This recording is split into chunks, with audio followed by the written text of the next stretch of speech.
We're now going to switch to the edge select mode. Click on this to X and dissolve edges over here.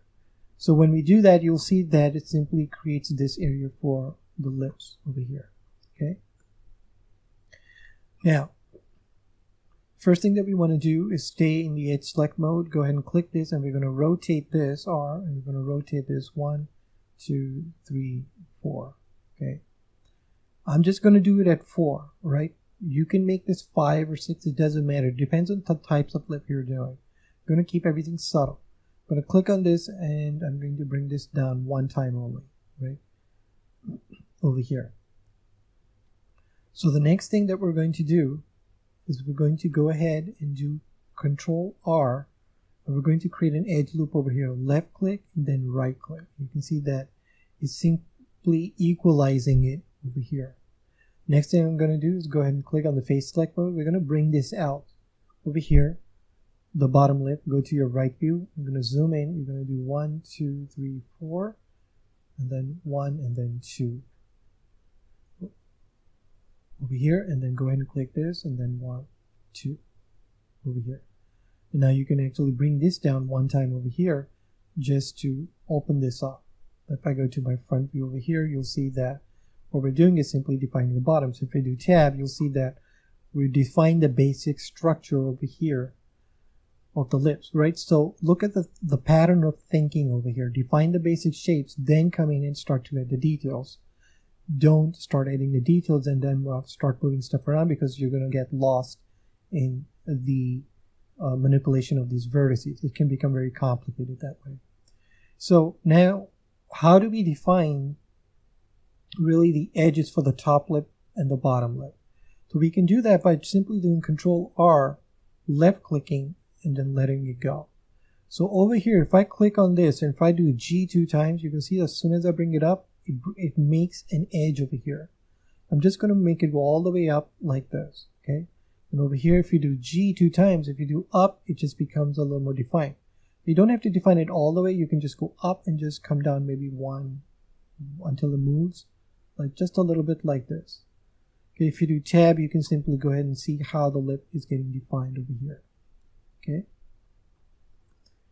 So we can do the same thing for the bottom lip. We can simply click on this edge, do G 2 times, and I'm just going to bring it down like this. Okay.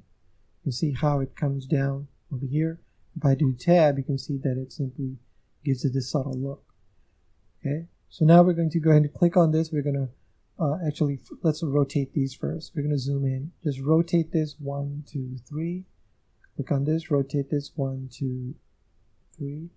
And you will get one more edge over here. Rotate this 1, 2, 3. Okay. So next, go ahead and just click on the face select mode. You can click on this face and just bring this down 1 time over here. Okay.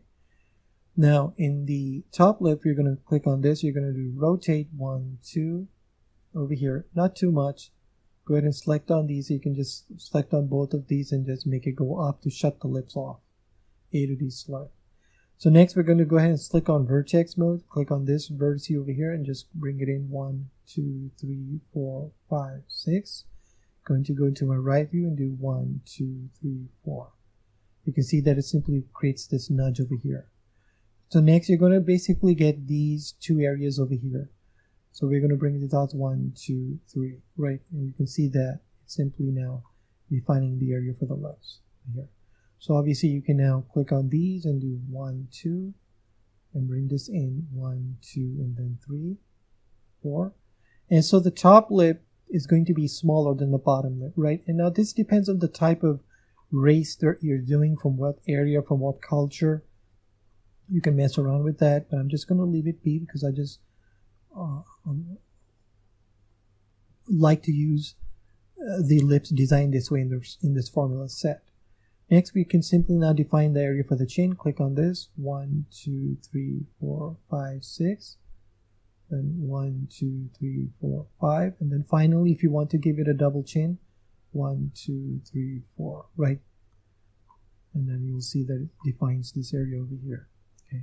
Now there are a few things that I do want to show you over here. So if you look over here, you can see that there is an angle here on the lips, right? Here's the top corner bottom, there's an angle. So you want to be aware of these angles here in the face. That gives it a much more realistic look over here. Okay, so the next thing that I do want to do is over here. Let me actually tell you what's going on. So over here you see that this is the eye, right? You can imagine that this is going to be the black area of the eye, and this is going to be the iris, and this is going to be the outer darker area. So basically right here in the middle, if you take your mouse down vertically, you can simply see that, okay, do you have the corner of the lips coming down close to over here? You can see that we're a little bit to the left over here. Okay, if you do this, you can see that it simply has to do with measurements. Okay, and this is correct.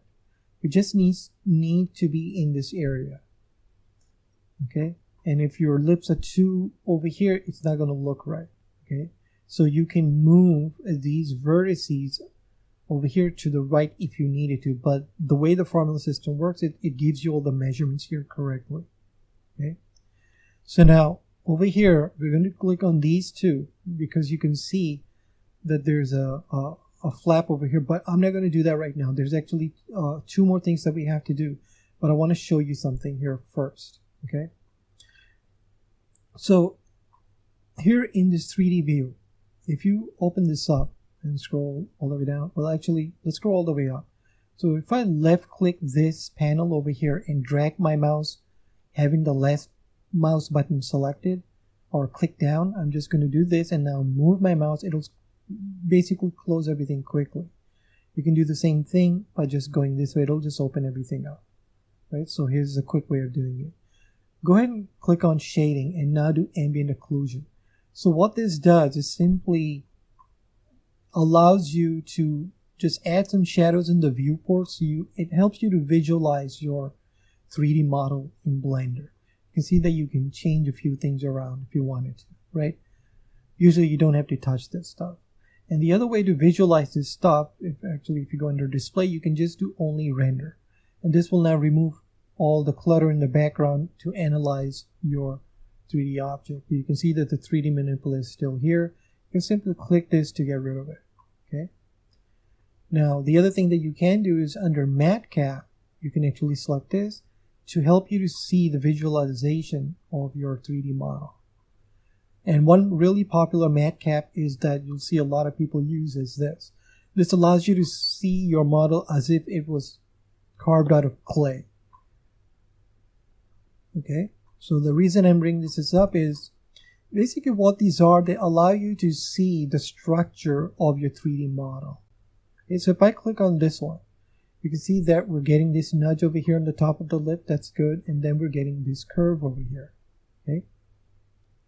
If I go back to the clay mode, you can see that I get this little flap over here, right? And this is over here also showing up here. So this is a way to look at what's going on.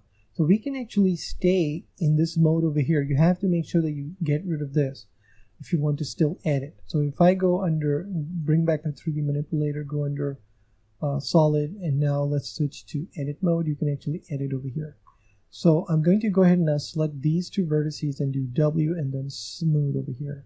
So then if I do tab, you'll see that it's now removed that, right? Remember, these two vertices are still part of that formula. The other thing that I do want to show you, that over here where the lip area is, you can actually bring this out a little more if you wanted to. This is an optional thing. Okay, so if you click on this edge, you can do G 2 times. You can do 1, 2 to open this area up a little bit more because it's a little wedge shape. So if I do tab, you can see that it automatically fixes this area. So now the other thing that I do want to show you is that you probably will want to bring this out. Depends on what age you want to make your characters. So if I do 1, 2, 3, not too much here. Right, 1 and then 1 over here, and I'm going to do 1, 2. You'll see that I start to get this line over here, right? So you can actually bring that out a little more. So let's do a little more 1 to see what that does, right? Very subtle changes over here. anyways, so that's what I wanted to show you, so you can be aware of this. So you can just go ahead and you can actually keep this on if you want to continue on with this course in this way. I'm just going to turn it off. Turn this off over here, make sure everything is selected over here. So let's go ahead and turn these on, and let's go into our rendered mode and now see what's going on. So I'm going to increase the light over here. So I'm going to go ahead and click on the light. I'm going to just scroll my mouse wheel to get to this material over here. Click on this one and let's do 1.8 to bring up the brightness over here. And now you can simply look at your model and analyze it and let it render out. Okay, and everything looks fine over here. Let's go to our front view.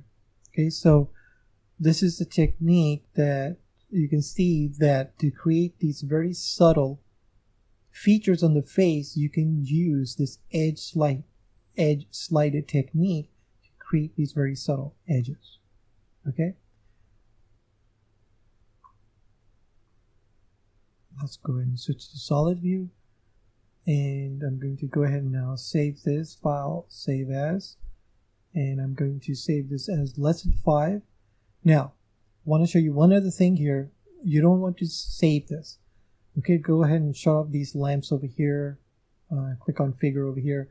What I do want to show you that if you go into your modifiers tab, you want to switch to make sure you're in object mode, and I'm going to go ahead and apply the modifier. You're not going to save this file, I'm just showing you something. So now, you know, in the subdivision modifier, if you click on this over here, right, you can see that there are less subdivisions now.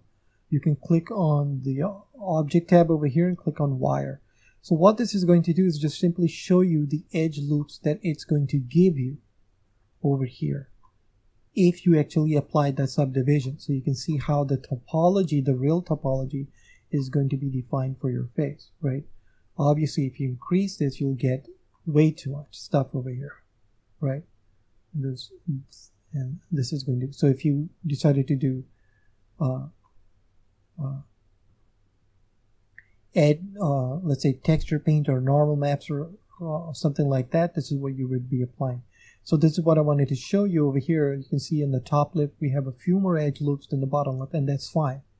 But as long as it's kind of balanced, that's what you're looking for. So if I go ahead and actually go into the object mode and remove this, let's go ahead and apply this, see what happens. So remember, you want to be on 1 and you're going to do apply this. So now you've lost the mirror modifier, but if you do tab, you can see that this is what the topology is. So obviously we would have separated the eyes because we don't want the subdivision to be applied to the eyes. The circle was already too smooth, right? Well, I'm just going to show you over here what's actually going on with the topology because we've completed the features of the face. So you can see that how the topology goes around the eyes, right? So if you do Alt and click on this over here, let's say, you can see that how everything is just rolling around this way, and this allows you to do your facial features. You see the nose and the area for the mouth. So let's say if you click on this, and we're going to go ahead and click on let's do enable over here. This is basically a proportional editing tool. Now if I do G, you'll get this circle. Now if I scroll up, you can see that I can move stuff around. This actually have to get rid of snapping. Just look over here if you can't see the circle. Look at the numbers, see how they're changing. All the way to the right on the header bar it says proportional size. Right over here, I can show you with my mouse. Right over here it's going to appear G. So this is all the way down. So if you can't find the circle, that's how you do it. So you can see that we can now start to move this around over here to create facial features. So you can do connect it over here.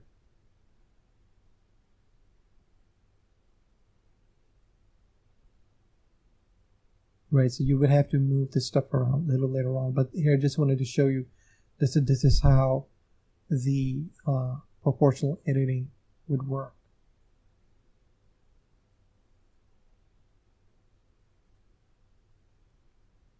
You can see how facial features are going to be created with those edges. Okay, and if I add the mirror model, the subdivision, you can just see how this is working out. Okay, So this is the power of those edge loops, right? This is why we do them going around the lips and around the eyes in this area to just give us that feel for it. Now, again, this is not an exact science, but generally all artists agree that you need to have some sort of loops going around the lips and around the eyes and basically going around the face in this way that I've shown you. I'm going to remove this over here. Okay, so let's go ahead and just load that back to reset it. Okay, so I'll see you in the next lesson. Thank you.